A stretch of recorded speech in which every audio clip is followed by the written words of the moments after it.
North Carolina. Hey guys, with all the hype around Gears of War, do you think this is the game Microsoft has been looking for to boost Xbox 360 sales? Kevin, why was he standing like that? I don't know. I really don't know the answer to the question.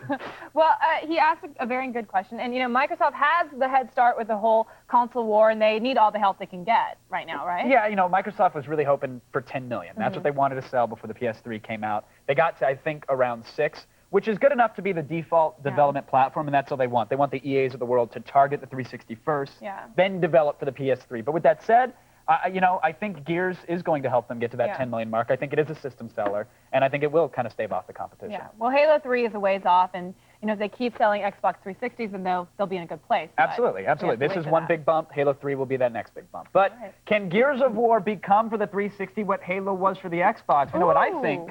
But, you know, the hype is huge, and it looks like Cliffy B and Microsoft might have the goods. Well, we want to know what you guys think. It doesn't matter what Kevin thinks. Is Gears of War the next Halo? Vote at our website, g4tv.com/AOTS, or text your vote to G4TXT. That's, sorry, I ran out of breath. 44898. Yeah, vote and register for AOTS Live News Alerts. There is lots more ahead here on Attack of the Show. We are warming your boob tube with so much goodness. Stay with us. Hold your fire. We've got Cliffy B bombarding us with Gears of War info. And you want her to take more than just your order. The check's in your pants. It's that.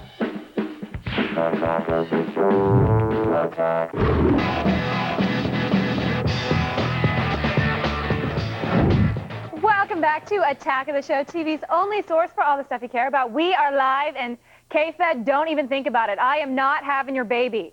Let's go on over to Kevin. Thanks, Olivia. Now, the Xbox 360 has been out for almost 1 year. Halo 3 is still months away, and there's still not that one title that represents what the 360 has to offer. Of course, that is until today. With pre-orders second only to Halo 2, many believe that Gears of War has what it takes to be one of the most successful video game franchises of all time. And here with us today, the game's lead designer, and is it safe to say good buddy? Are we back on those terms? We're average buddies, but depending on how this interview goes, we might wind up back at good. Mediocre friends at best. Cliffy B, ladies and gentlemen. Welcome back to the old show, Cliff. Good to be here, man. Good to have. I mean,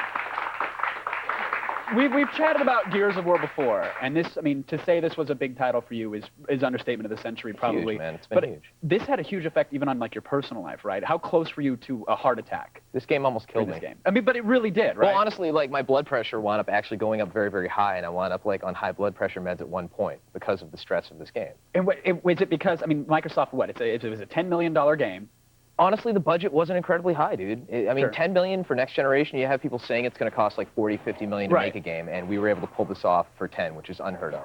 It was just the amount of pressure for everywhere on the outside, making something that could potentially sell the system, and I've been doing this for so long, and to have to make a game that is just a breakout hit for everybody involved was a challenge. But now, as lead designer, I think there's this conception, oddly enough, in the gaming community that as lead designer, you're messaging, you know, you're using your BlackBerry and chatting with Paris Hilton all day and, you know, doing blow in a green room. But she says hi, by the way. Thank you. Please tell her she needs to get her shoes out of my car immediately. Okay. But no, I mean, you're in there day to day. What was like a day in the life when your blood pressure was the highest, when you're taking those meds? What was your day to day like? Well, being a game designer in this day and age, it's one half day to day sitting in front of a monitor, getting carpal tunnel syndrome, having meetings, working with everybody, and then it's also promotion now, right? So it wasn't just a matter of coming up with a great game design and iterating on it and the entire team just beating on the thing. It was a matter of promoting it and selling it. Selling it to Microsoft, selling it to the leads on the team, selling it to the individual team members, and finally selling it to the gamers and the press. And you even had to sell aspects of the game, right? Like the chainsaw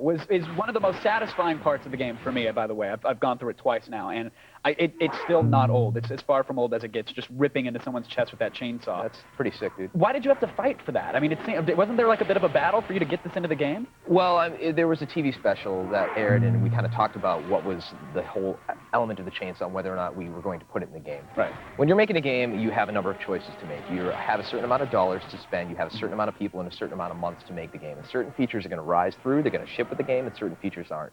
Chainsaw, my heart always said it was going to make it in the game, and it did. I mean, but you never really know with making games, right? It's such a touch-and-go process. Well, what got cut? What got left? I mean, obviously, Gears 2 is coming out, what, is it third quarter of 2007? I haven't said anything about any sort of sequel. Anybody who says anything on the internet at all is completely taking things out of context. Okay. But anybody who has the IQ of a houseplant knows, obviously, this is going to be a hugely successful original IP. They're going to want to follow up on this. I'm Microsoft a slightly superstitious guy, Kevin, and I don't want to sit here and say, oh, this game's going to sell 20 million copies or something like that. Well, we're going to do 6 copies. But we know that what pre-orders second only to Halo 2, you're guaranteed X amount of copies are going to be sold. I'm assuming enough to warrant a sequel, but that's me. That's not you saying there's going to be Gears 2. If there is a Gears 2, though, what got left out? What maybe didn't happen the way you quite wanted it in Gears 1? What would maybe I think for there's Gears 2? a lot of other ways that you can kill a locust. You know, they say there's like how many ways to skin a cat. Right. I think if in the event there were to be a Gears sequel, you could probably see a lot more different ways to explode heads and cut people up and generally have a good time and experience the universe. Now, obviously, the pressure of everybody saying this has to be a system seller, this has to be, the biggest title for 360 to date.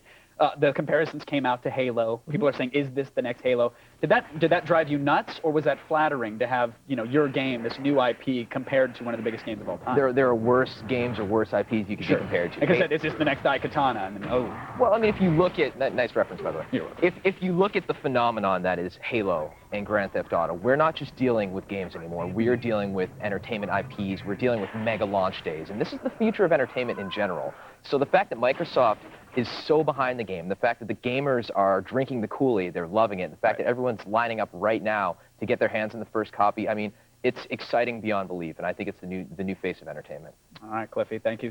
We didn't even get to the multiplayer. I wanted to ask about the PlayStation 3. We're out of time, sir. Curb stomp each other, and PlayStation 3 is cool too, man. I'll press X away. Thanks, Cliff, for coming on. It's good to have you as always. Make sure you go out and pick up Gears of War. It's out today. You have to get it. Seriously, it's amazing. Let's go over to Olivia, though. Thanks, Kev. Today we are bringing you Wednesday's biggest video game releases. It is time again for Attack This.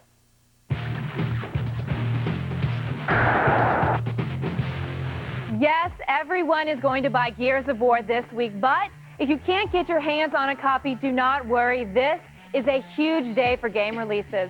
First up, SOCOM U.S. Navy SEALs Combined Assault is headed to the PS2. The latest in the SOCOM series delivers more weapons, more vehicles, and new maps. And there's a gimmick. If you have a PSP with a SOCOM U.S. Navy SEALs Fireteam Bravo 2, you can actually interact with your combined assault missions by taking out targets with your PSP. Next, Tony Hawk's Project 8 pushes the limits of the popular Tony Hawk skating franchise and is headed to nearly every console out there. This time around, there are a whopping 56 songs in the game from big-name artists like Bad Religion, Gnarls Barkley, and Slayer. And for a new level of realism, you can create your own skating tricks by manipulating your skater's feet in slow motion using the 2 analog sticks. Next, Call of Duty 3 is going to make its way onto all of the next-gen systems, but for now, you can only play the Xbox 360 version. The gameplay hasn't changed much from Call of Duty 2, but COD 3 looks great, and the multiplayer is as addictive as any first-person shooter can be. Now, if you guys are getting a Wii, the Wii's analog nunchuck will offer up some precise aiming. And finally, the highly anticipated sequel to Guitar Hero arrives on Wednesday. Guitar Hero 2 is loaded with 40 great hit songs like Surrender, Monkey Wrench, and Freebird, plus an additional 24 bonus tracks. The gameplay now allows for 2-player games at different skill levels. 3 button chords and the face melters on Expert are total insanity. We cannot wait to get this one home, and I guarantee in 9 to 10 months I'm going to be a pro. I promise you that. Everyone, that is today's Attack This. Visit g4tv.com/AOTS for links to all these games. Still ahead, we'll tell you all the details about downloading movies and shows to your Xbox Live in the feed. And up next, we'll tell you how to pick up more than the check in an all-new In Your Pants on TV's only source for all the stuff you care about.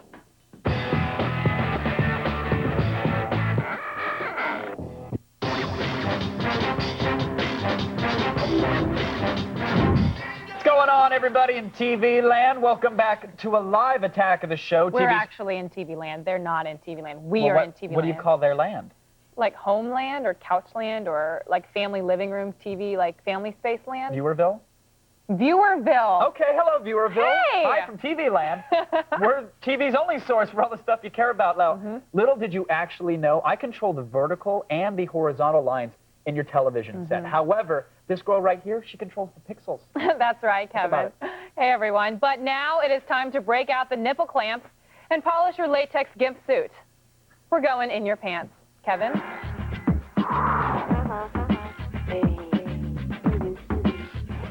Sex columnist Anna David, who's written for magazines like Esquire, Playboy, is back with more advice for you. And Kevin is here with the secret sauce. Some like to call it the baby batter. The fire sauce. The baby batter. All right. Our first question is from a guy who wants to know how to drop the hint. There's a hot waitress at my favorite restaurant who always seems to be hitting on me. What's a good way to ask her out? Okay, so he's got to, you know, I'm a big believer in the just being yourself. I am too. Yeah. I like it when we agree. I know, me too. It's such a happy world when we agree. Yeah, so, but not, I don't think you should actually go off and, What are you saying, Kevin? Huh? I didn't say anything we yet. can see you, there's monitors I everywhere. gave a nod of Mocking, approval. okay. And I you gave a nod pointed. of approval. You know what, I said, these girls right here, they're right on. You wait until we point to you, then you talk, mister. I'm You keep your mouth shut. I'm not Get going the to speak nipple unless clamps spoken and keep to. your mouth shut. Go ahead. Anna, let's hear what our man needs to do. Well, I think that a waitress who gets hit on a lot is going to go out with some of the people who ask her out. So, you know, the best thing to do is, you know, I think you don't say, like, I'm sure you get hit on all the time. Oh, I hate that. Is there a bigger There's nothing worse than that. I'm sure he gets us a lot. But I'm going to give it to you anyway. Yeah. Like, And it also is on. putting you in an inferior position. It's putting her in the power position, and I think that irritates women. And it's not sexy. It's not sexy. No, it makes you seem unmanly. So don't do that. But just, like, objectify her less. Think of her less as a pretty waitress, and just more as this, you know, when you sit in her section, she's got to talk to you anyway. Right. It says you say she's hitting on you. What's the problem? When she comes for the check, you go, oh, you know what, I'd love to leave you a bigger tip, but I don't know if you're on the pill. It's a great icebreaker. She's going to let you know yes or no, and then... How you're going to try to be genuine now. No, don't laugh. It just encourages him, Anna. Come laugh. on. Don't laugh. I definitely think it's the biggest thing is when they're just themselves, because especially when there's so many different guys around, and they're hitting on you, and there's that one guy that's just treats you like a friend, and he's, you know, it's really hard because if you're nervous, but you have to really push through that and just be confident and not confident like, you know, like egomaniac confident, but just like be yourself, like as if you're with your friends, just pretend she's not her, and then she'll hopefully fall in love with you. Yeah, and a waitress, you know, she's like your victim. If she's serving your table, you know, you got her attention. Sure. So She has to give you the attention. I think that's how the job works. pretty But much make how it sure works. it's not just for the tip, because that would be kind of weird. Yeah. You want to get the whole thing. And finally, a guy looking for anonymous love on the information superhighway. Yeah, now we're talking. No, I noticed these sex ads on Craigslist these days. Is it safe anymore? No!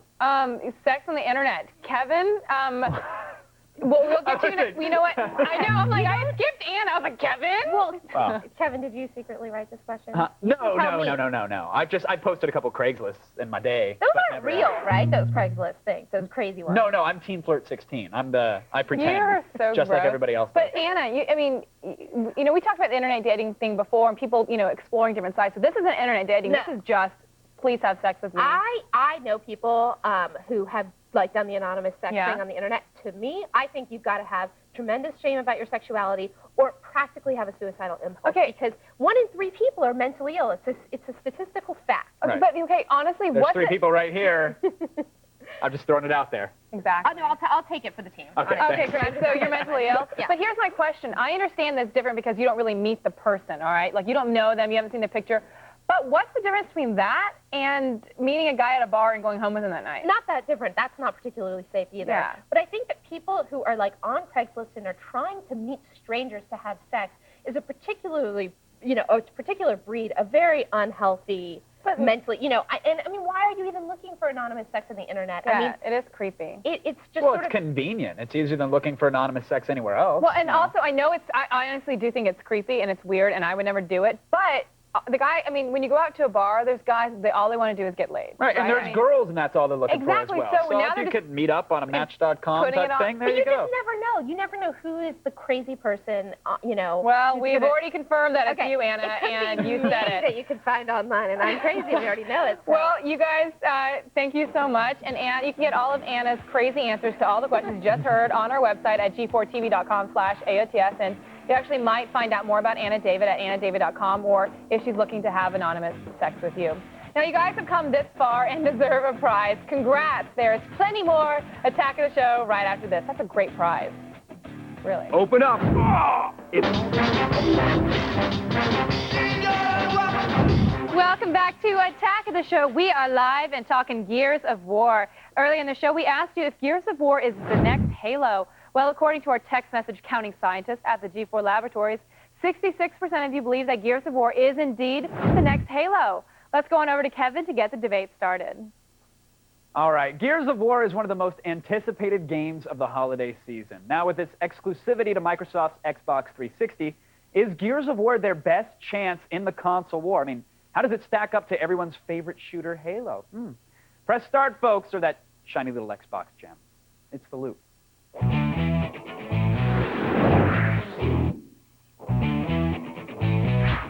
Joining us tonight, managing editor for OneUp.com, Garnett Lee, and games editor for Geek Magazine, Paul Semmel is here. Gentlemen, welcome to the show. Hey, Kevin, what's going on? You know, not a whole lot, hanging out, talking Gears. Tell me, do you think this is, I mean, Halo defined the Xbox as a system. Is Gears of War going to do the same for the 360, Paul? What do you think? I think it's too early to tell. I mean, obviously, it's going to do very well for them. We know that from the pre-orders. But I think whether it'll define it, we'll have to see over the next couple months, and have to see how well it does on Xbox Live. All right. Early report. Oh, please, go ahead. Hey, Paul, that's kind of an easy out, isn't it? I mean, we can easily say, hey, you know what, it's going to take time to figure out. But the initial response that we've seen on the game is it's fantastic. This is a game that people are going to immediately gravitate to and go, oh, my God, I can't believe the 360 looks that good, especially when they compare it to PS3. Because this game looks better than anything on PS3 right now. Well, that's true, but you're talking about that's only coming from gamers. The reason Halo became such a big thing is because it crossed over into the mainstream. And now, I Paul, think that's going to take a while. Let's talk about these casual gamers and even kids, perhaps, or uninformed adult gamers. When they go to a Best Buy and they see Gears of War sitting next to a PlayStation 3, are they going to look at that and say, well, geez, this to me looks like the next generation game? Won't that sell some systems, you think? It very well may. Absolutely. I mean, that's the thing. I think that, like, you're talking about this being sort of the counter-programming to the PlayStation 3 and the Wii, and I think that's exactly what it's going to end up doing. Because without it, Microsoft would just be slaughtered this holiday season. Oh, I don't know. Come on, slaughtered's really strong. I'm looking at my library the other night. The 360's got a fantastic library of games, even without Gears of War. Right, but it doesn't have the hype that the PlayStation 3 and the Wii is getting right now. Everybody's talking about those. Everyone's asking me about those, and Gears of War. All right, now, Garnett, is this thing, I mean, tell me, is it the next Halo, though, in your opinion? Yes or no? Next Halo? Well, no, it's not the next Halo, because the next Halo implies, like, you know, like a copycat thing. Sure. And this is the next big game. This is the Gears of War. This is the game that people will turn around and say, is the next game the next Gears of War? And that's why it's such a good game. Well, let's talk about the multiplayer aspect then, because, you know, a lot of people say Xbox Live was built solely on the back of Halo and its multiplayer functionality. Looking at the 360 now, aside from maybe Texas Hold'em and Uno, the only things people are playing online seem to be Halo 2. Do you think Gears is going to change that? Oh, absolutely. Absolutely. And the thing about the Gears that I really like is the smaller size rooms. I mean, you compare it to, people talk about really large games with a bunch of people. This is a very intimate game. It's 4-on-4, and when you're in there playing with your buddies, it's an intense match. Paul, what are your thoughts there? I agree. I mean, I think it's one of those things where it's a very different kind of game than Halo, and I think that online, it's a lot of fun, especially if you're playing with people in the room with you and you get to use the chainsaw. Oh, of course. Yeah, Kevin, I think what's going to happen is people are going to want more out of this game. So it's really going to be on Epic to deliver more content, get more up there on Xbox Live to feed us. I mean, we're going to be hungry. You're going to get into this game, it's got 10 maps, and you're going to get through them really quickly and be going, man, I want more content, give it to me now. Right. Well, now, is there enough in this particular game, though, to keep everybody from talking about the PlayStation 3 and the Wii? Because obviously, you know, we said just moments ago, that's where the hype is right now, but you know, the 360 can't fade from gamers' memories in this holiday window. This is crucial for Microsoft. Is Gears enough? Why would it fade? Come on, Kevin. Why would it fade how would it fade with a game like this? Because if you look on any mainstream television show, you read the magazines, it's all about these PlayStation 3 ads. It's all about the innovative new controllers. I mean, Microsoft's only weapon really against them right now seems to be Gears of War. Now, in my opinion, I think it is enough. I think, again, you go to a store, you see this kiosk, you see Gears of War playing, the game visually is stunning enough to stand up, and from early reviews, obviously the gameplay is obviously enough to stand up. But Paul, some people are saying this is their only weapon, this and Viva Pinata. Is that going to be enough? Well, I don't think Viva Pinata is going to do much of anything, really. But it's not the only thing, because there's a lot of other great games, but it is sort of the biggest one. And I think that it's really going to be the one that sort of leads the charge, you know, and bring with it things like Call of Duty 3 and Fear and a bunch of other really good Xbox 360 games that are coming out. All right, Garnet, final question to you, sir. Which title is going to do more, in your opinion, to really define the 360 in the coming years? Is it going to be a Gears of War 2, which I know this is as hypothetical as they get, but Gears of War 2 or a Halo 3? Which one do you think will do more to define the system? Well, I think that you really can't discount Halo because of the fact that, like we were talking about, it's gone mainstream. It already has the mythology built. So you already have this attachment to Master Chief, to the Covenant, to what's happening in the storyline. So that's going to be the next big game that people will really point to. Paul, do you think we're going to care about Lieutenant Cole as much as we will about Master Chief? Probably not. He's not really as interesting a guy. But I do think it's as interesting a game. And one of the things I'm seeing already are other games that are using very much the same motif of the, you know, third-person over-the-shoulder look. I think that could be sort of a very influential thing in this generation. Whether it'll outdo Halo 3, I think we got to wait and see what Halo 3 does, because they might come up with something even cooler. Very true, very true. All right, guys, I want to thank you for joining us at the Digital Water Cooler. Thanks for keeping us in the loop. And by the way, if he's not a lieutenant, save the forum post. It's just a hypothetical. Now, Gears of War is expected to be a system seller, all right? And Microsoft's defense really against the PlayStation 3. And I'm just going to say this, and I said it before, when parents or casual gamers, when they wander into a Best Buy and they see the shiny PlayStation 3 kiosk sitting next to Gears of War, I think it'll be clear that the emergence of this holiday's next-gen gaming experience had little to do with Spider-Man fonts or crying plastic dolls or Rubik's Cube. You get it. Olivia, back to you. Still ahead on Attack of the Show, film expert Chris Gore will be here to give us the specs on the very first season of Ultraman. That's up next on TV's only source for all the stuff you care about.